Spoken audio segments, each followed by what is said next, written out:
Have you ever stopped to think about what connects everything in the universe?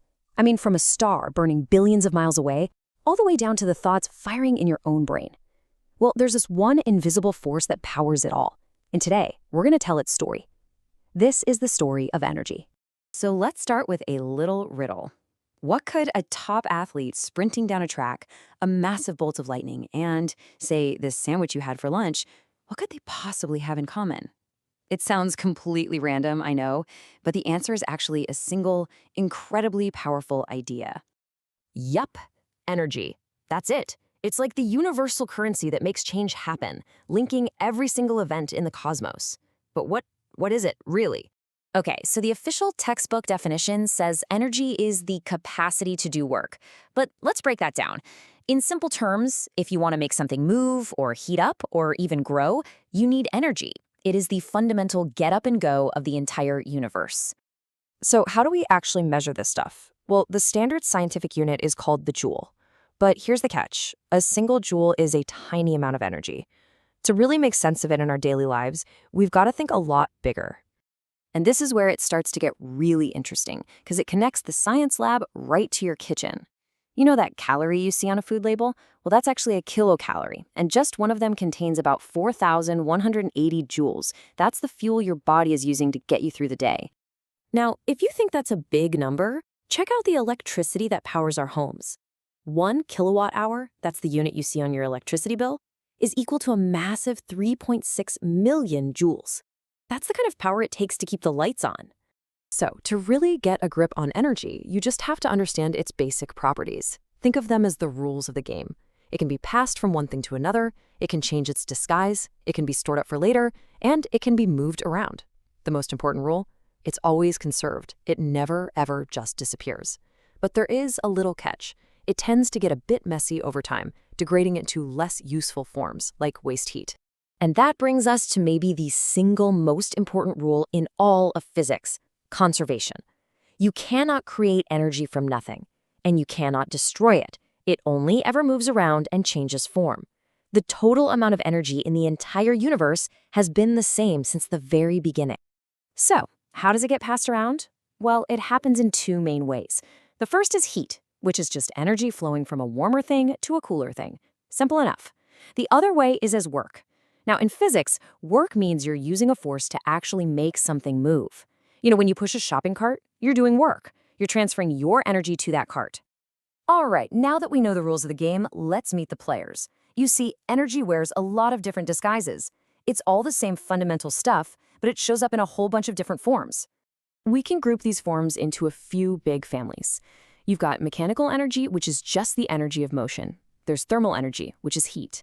Electrical energy from flowing charges. Chemical energy, which is stored in bonds. That's the energy in food and fuel.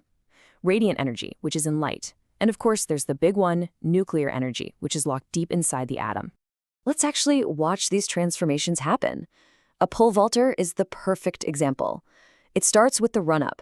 The chemical energy from the food she ate is converted by her muscles into kinetic energy. That's the energy of motion, as she sprints down that runway. Now, this is a perfect example of how you can store energy. When she plants that pole, all of her forward motion, all that kinetic energy, gets poured into the pole, bending it. That stored energy is what we call elastic potential energy. Right now, that pole is basically a giant compressed spring. And then, whoosh, the pole snaps back, releasing all that stored energy and flinging the athlete straight up into the air. The elastic potential energy is now being converted into gravitational potential energy as she gets higher and higher.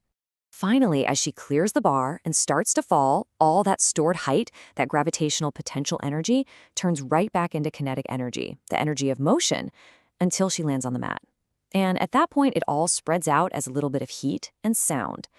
It's a perfect chain of energy transformations. You know, that same chain of energy transformations that powers an athlete is exactly what powers our entire planet, just on a much, much bigger scale. So that leads to the big question: where does all the energy that runs our civilization actually come from? Well, all our energy sources really fall into two main buckets. You've got your renewable sources, things like the sun and the wind, which are naturally replenished. And then you've got the non-renewable sources, like fossil fuels and uranium. There's only a limited amount of that stuff, and once we use it up, it's gone for good. So, what even is a power plant? At its heart, it's really just a giant energy converter. It doesn't matter if it's a wind turbine grabbing the motion of the wind, a dam using the potential energy of water, or a thermal plant burning fuel. The end goal is always the same: transform one type of energy into the electrical energy that powers our lives. But, and this is a really important but, getting and using all this energy doesn't come for free. Every single choice we make has a consequence for our planet, and it's absolutely crucial that we understand the trade-offs. The truth is, every source comes with a price tag. Burning fossil fuels releases greenhouse gases. Nuclear power creates dangerous radioactive waste. And even the so-called clean renewables have an impact. Wind and solar farms need huge areas of land, and dams can permanently change entire ecosystems. There are no easy answers here. All of this brings us to the most important goal for our future: sustainable development. And what does that mean? It means figuring out how to meet our own energy needs today without wrecking the planet so badly that future generations can't meet theirs. And this challenge isn't just for governments or big companies. It really starts with every single one of us. Simple choices: unplugging devices you're not using, walking instead of driving, recycling.